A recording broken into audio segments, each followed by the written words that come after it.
బులెటిన్లో మరో breaking news చూస్తున్నాం. కాకినాడ జిల్లా తుని చిన్నారి జ్ఞానేశ్వరి మిస్సింగ్ కేసు రోజుకో మలుపు తిరుగుతుంది. పాప కనిపించకుండా పోయి 4 రోజులు దాటినా ఇప్పటికీ ఎలాంటి ఆచూకీ లభించలేదు. అయితే తాజాగా ఈ కేసులోకి ఓ అనుమానాస్పద కారు ఎంట్రీ ఇవ్వడం కలకలం రేపింది. చిన్నారి మిస్సింగ్ రోజు ఓ కారు అనుమానాస్పదంగా తిరిగిందని, మళ్లీ 2 రోజుల క్రితం అదే కారు ఆ ప్రాంతంలో కనిపించిందని పాప కుటుంబ సభ్యులు ఆరోపించారు. అంతేకాదు పాప తల్లికి బాబాయి వరుసయ్యే కోటేశ్వరరావు అనే వ్యక్తిని అదే కారు నర్సీపట్నం సమీపంలో ఢీకొట్టిందని ప్రచారం జరుగుతోంది. ఇది కిడ్నాప్ గ్యాంగ్ పనేనా అనే అనుమానాలు వ్యక్తమవుతున్నాయి. పోలీసులు కూడా ఈ కారు కోణంలోనే ఆరా తీయడం ప్రారంభించారు. అయితే తనను ఢీకొట్టిన కారుకు పాప మిస్సింగ్ కేసుకు ఎలాంటి సంబంధం లేదని స్వయంగా బాధితుడు కోటేశ్వరరావు క్లారిటీ ఇచ్చారు. చిన్నారి మిస్సింగ్ పోస్టర్లు అంటించడానికి వెళ్ళినప్పుడు తనను ఒక కారు ఢీకొట్టిందని, ఆ కంగారులో పాప ఇంటికి దగ్గర చూసిన కారు తనను ఢీకొట్టిన కారు ఒకటేనని తప్పుడు సమాచారం ఇచ్చానని ఆయన ఒప్పుకున్నారు. ఇది తనపై జరిగిన దాడి కాదని, కేవలం రోడ్డు ప్రమాదం మాత్రమేనని చెప్తూ ఆయన ఒక వీడియో రిలీజ్ చేశారు.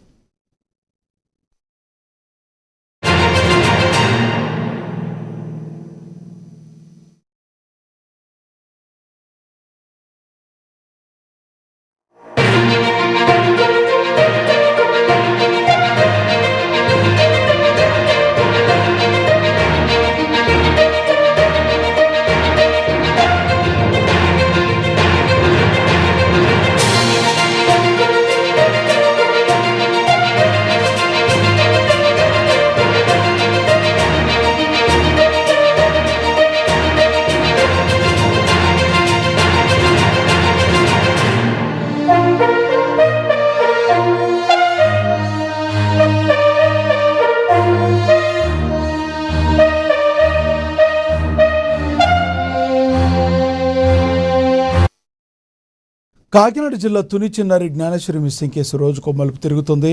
పాప కనిపించకుండా పోయి 4 రోజులు దాటినా ఇప్పటికీ ఎలాంటి ఆచూకీ లభించలేదు. అయితే తాజాగా ఈ కేసులో ఓ అనుమానాస్పద కారు ఎంట్రీ ఇవ్వడం తీవ్ర కలకలం రేపింది. చిన్నారి మిస్సింగ్ రోజున ఓ కారు అనుమానాస్పదంగా తిరిగిందని, మళ్లీ 2 రోజుల క్రితం అదే కారు ఆ ప్రాంతంలో కనిపించిందని పాప కుటుంబ సభ్యులు ఆరోపించారు.